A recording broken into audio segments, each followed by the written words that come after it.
The more my net worth has grown, the more that my view on wealth and abundance has changed. Because when I was broke, living paycheck to paycheck, I had a negative net worth, I really thought that the answer was keep grinding, work hard, spend less, save money. Now, there's nothing wrong with all of those things when you talk about technical ways to improve your finances. But now that I'm approaching a 7-figure net worth, I have a very different take on what wealthy habits actually look like.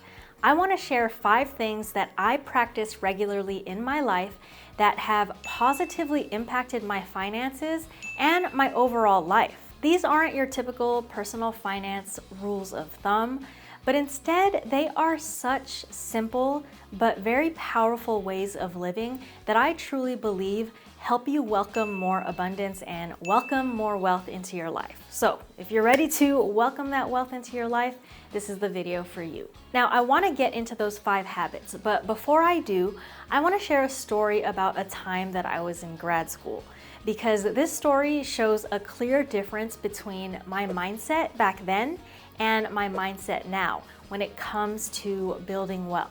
So when I was in grad school, I thought I was hot shit.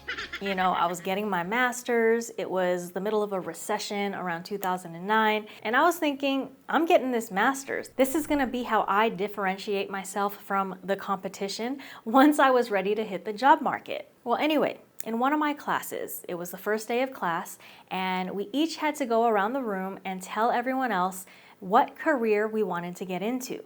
So I was getting my master's in communications and specifically entertainment because I thought I wanted to work in the film and TV industry. I was intrigued by bright lights and Hollywood, and I just thought it was a cool industry to work in. Now, sat next to me was this guy. He was a white guy, and when it was his turn to share, he said that he wanted to get into hedge funds like his father. I remember being confused, but I didn't really think much of it. I just kind of shrugged my shoulders and I was like, that doesn't have anything to do with me and my goals of working in Hollywood, so whatever. Now, the only reason that the term hedge fund stuck out to me and stuck in my mind was mainly because it was the one person in the room who mentioned a career that I hadn't heard about.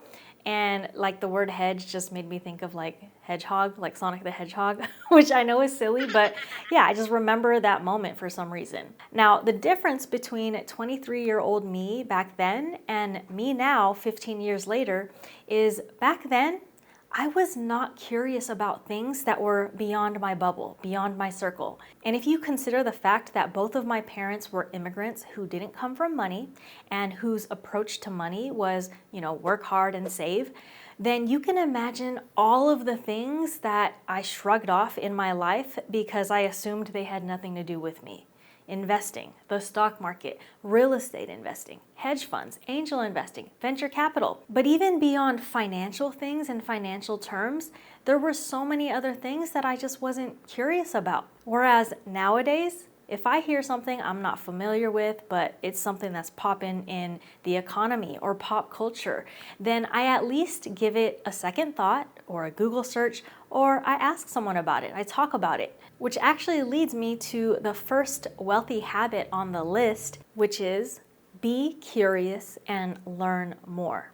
Now, you don't gotta be a human encyclopedia, but I truly, truly believe that the more you know about the world and about people and about life, the more potential there is to improve your quality of life, and that includes your finances, your ability to build wealth. It really comes down to curiosity, right? You have to care about those things and be curious about them to learn more about them. And unless you are curious about learning new information, new knowledge, new skills, it's gonna be hard to succeed in life, right? Because you're gonna be the same old person with the same old limited view about the world. And like I said, that was me for a very long time. It was like, investing, stock market, whatever, never learned that. My parents didn't do it, not important. And come to find out, now that I'm 38, I wish I had known that 15, 20 years ago, because had I been investing since then, I'd be a multimillionaire by now. So common reasons people say they don't have time to learn new skills or new information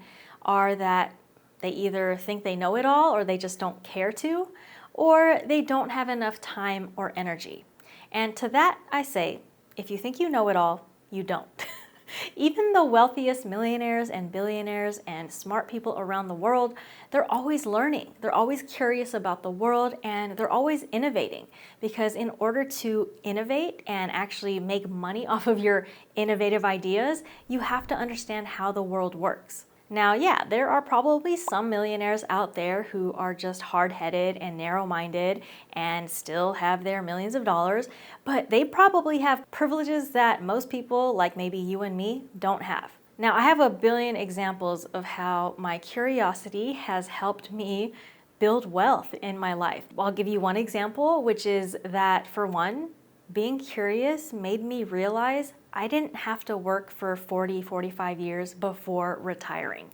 I really learned growing up in an immigrant family that you went to school, you got a good job, and then you worked. You saved some money, you spent some here and there, but you would work. You would be working until retirement. And it wasn't until I started becoming curious about personal finance and wondering how some people don't have to work for 40, 45 years that I started to learn more. That's when I picked up books about finance. I started watching videos like, I watched a little bit of Dave Ramsey because back then there wasn't a lot of options. Nowadays there are a lot of options. You can subscribe to me, but there are so many places out there to become more curious about money, investing, and all sorts of topics that can help your overall life. Now, this whole become curious thing, it's not even just limited to finance. I think just be curious about the world around you, about people, because even that, right? Like, I started traveling more in my adulthood because we couldn't afford to travel when I was younger. But the more I've visited different places, learned about different cultures, the more understanding I have about human nature, about people in general. And those types of things, they're great for feeling fulfilled, but they're also great for coming up with million-dollar ideas. All right. Number 2 on the list, another wealthy habit that has significantly changed the trajectory of my life and the trajectory of my net worth is setting intentions. I regularly set intentions. There are a lot of aspects involved in this. I do goal setting every year and I check in on those goals every quarter, but I also define values, and I do that pretty often because our values could change over time. And throughout all this goal setting and defining values, I also think about roadblocks and I make sure that I plan. So like one example is, I want to say for the past 3 years, my best friend Liz and I, who is my co-host by the way of NetNet Podcast, so make sure you check that out if you haven't already. But my best friend and I, we will sit at the end of the year to plan for the next year, or sometimes we'll do this mid-year. But we will sit down and we will grab a journal and we will make up a goal-setting exercise on our own. We do it differently every year, and I really think we should document how we do it, but I'll give you an example. Like, there was one year where we sat down and we're like, look, for 2 minutes, write down everything that is important to you, right? Your family, your friends, getting that degree or getting a new job. Whatever is important to you, write it down. Then the next step could be, all right, pick the top 10 things on this list that you want to make progress on this year. Then we do another exercise of writing out why each of these things is important. Then we'll talk about it, and then we'll get to the parts where we talk about roadblocks and how do we achieve these goals, what are the milestones we have to break them down into, what needs to happen for progress to be made. And that exercise alone has been a very key reason that I have achieved and reached so many of my goals the last couple of years, because they weren't just goals floating out in my head, like I'm gonna get to that eventually. I will enroll for that class eventually. I will start that business eventually. They are things that, because I had a plan, because I knew they were important to me and I defined my values, and because I created a game plan, they actually happened. Literally, in the last couple of years, I've gotten my AFC, I've become an accredited financial counselor, I've left my full-time 6-figure paying job, I have started monetizing my YouTube channel. I have created goals that I defined as important to me and actually achieved them. So this goal setting thing, however you choose to do it, however you choose to set intentions, this doesn't just have to be with your career or money, to be honest. This can touch on every aspect of life. if you want to improve your friendships, your relationships, your social life. Last year, I made it a goal to be more social. And how did I create a plan to do that? Well, I put a calendar reminder on my calendar every first of the month that said, hey, be more social. And that was my reminder to myself if I haven't seen friends for a while, if I've been busy with work and not going out so much, like hit up a friend, see how they're doing, and make plans with them. So it was as simple as putting a calendar reminder in my calendar once a month to help me improve my social life and help me become a better friend by keeping in touch more regularly. And it didn't take much. It just took being intentional about it. Now, on the financial side, because we are talking about wealthy habits here, I think if you don't come from money, you don't come from wealth, it's likely that it's not going to happen if you're not intentional about it, because you have to be intentional about your limited resources, right? Whether your resources are your time, your energy, or your money, you have to figure out how to allocate those. And if you're not intentional about allocating your resources in the most efficient way that contributes to reaching your goals, it's going to be harder to get there. All right, number 3, wealthy habit number 3, practice mindfulness. So this means learning to be present, learning to be mindful. When you're mindful, you have more clarity and contentment in life in a way that doesn't really compare to many different things in life, right? It's a means of being in touch with what is going on in your head, in your body, within yourself, and how that relates to everything that is external to you. So there are a lot of different techniques and practices that are related to mindfulness. For me personally, I meditate pretty regularly, but there are other things you can do, and I do these once in a while as well, like yoga, journaling, breath work, and so many other things. I've noticed that the more I practice mindfulness and I incorporate it as a regular practice in my day-to-day life, the more clarity that I have. Like, I'm able to be more focused.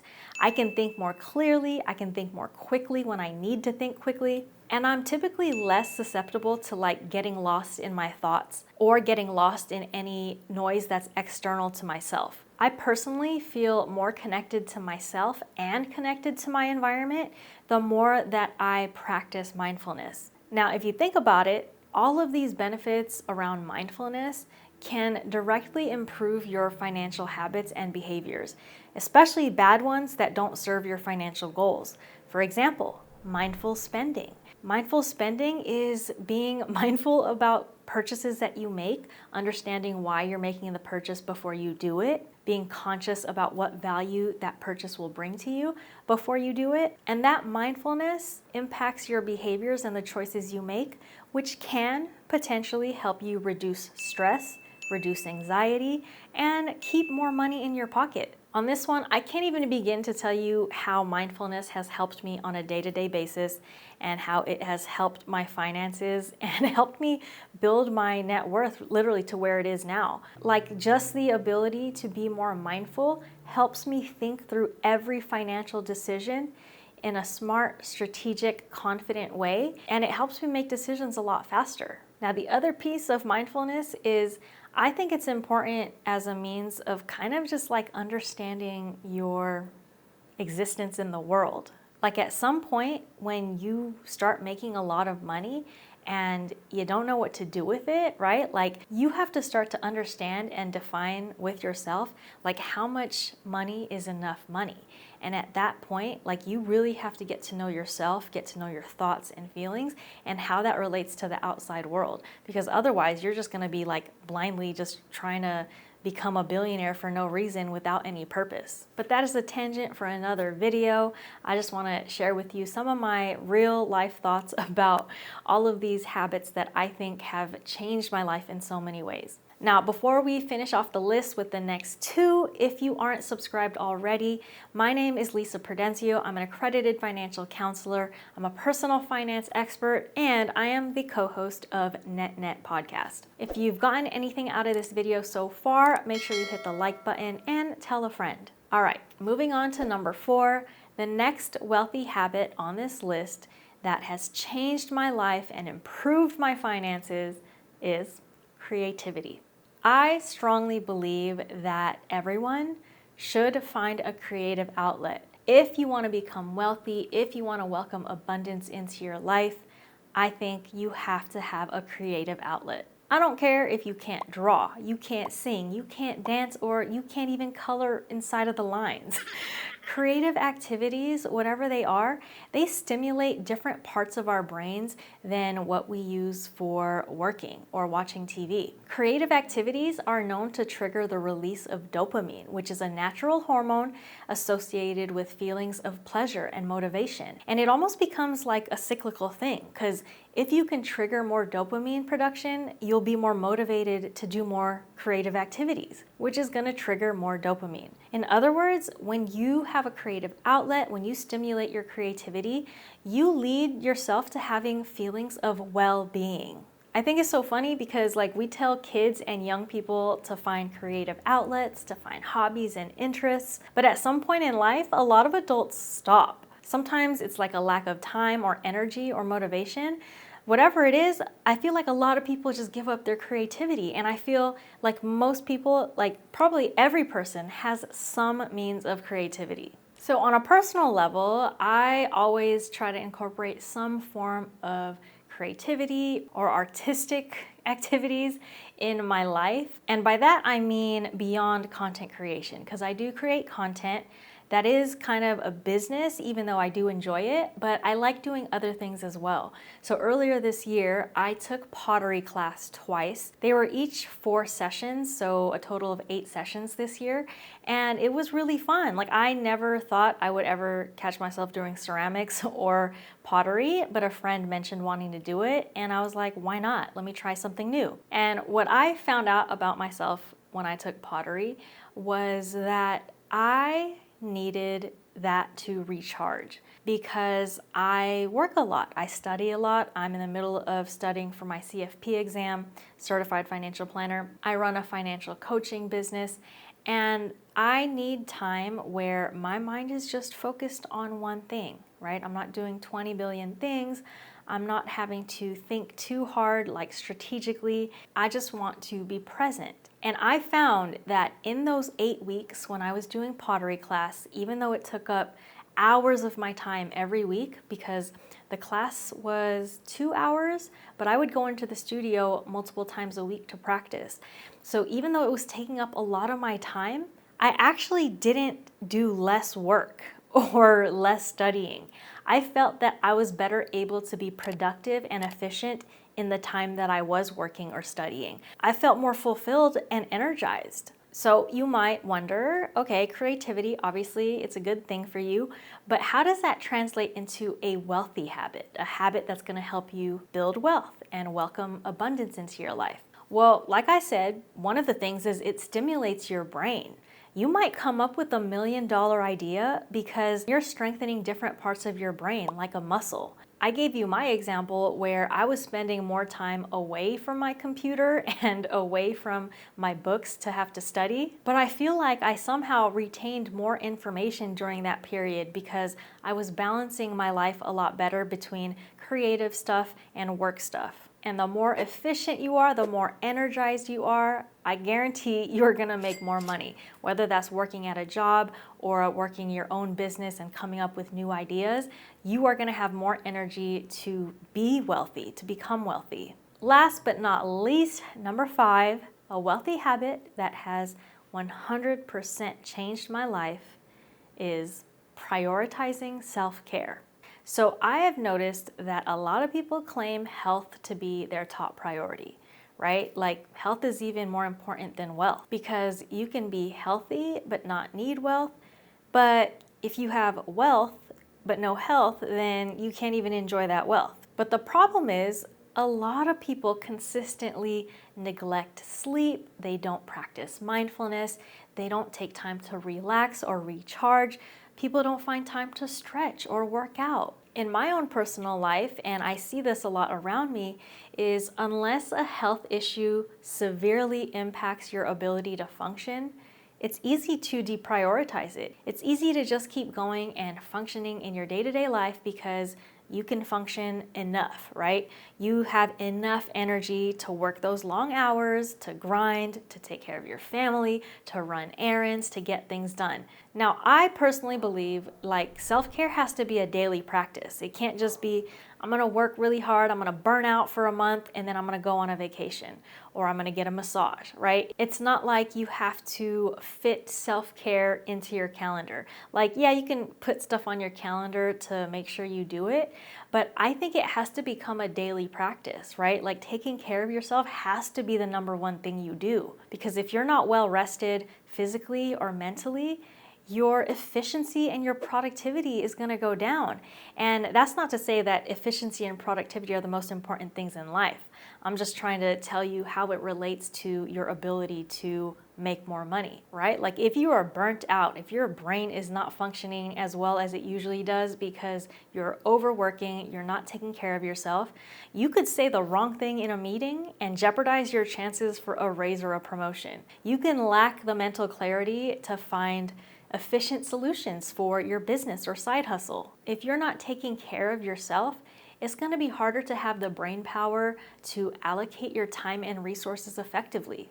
So I prioritize self-care not as a reward. Like I'll still have a reward, like if I really want to go get a massage or a facial or do something nice in that regard. But what I mean is truly prioritizing self-care as a necessary regular practice. Get enough sleep, drink enough water, do the things that are going to make your body feel good. Like whatever it is, make sure you do that first before you burn out and work 12 hours a day. Like you come first. And if you can't understand that and you can't do that, it's going to be really, really hard to attract wealth and abundance into your life. It might sound backwards. You might feel like, okay, well, I'm going to spend all my time on self-care and no time working or running my business. But you have to find that balance. Like you have to prioritize self-care enough so that you feel recharged, you feel like you have energy, and then you can become more efficient in everything else that you're doing. So those are 5 wealthy habits that I swear by and I practice regularly. I'm not a hypocrite in this video. Like I actually do all of these things. And if you're wondering what ties all of them together, I've already mentioned it, but all 5 of these habits are energizing. They help build your energy. Learning and being curious can spark excitement. Setting intentions can be motivating and inspiring. Practicing mindfulness can bring you contentment and gratitude. Having a creative outlet can be cathartic or freeing. Practicing self-care can be physically and mentally rejuvenating. So when you prioritize your energy and you find this kind of balance in your life, I believe it's going to clear space for you to operate. You'll have more clarity, more fulfillment, and more purpose, and that is when true abundance is going to find its way to you, I promise. I hope this video was helpful. Until next time, peace out.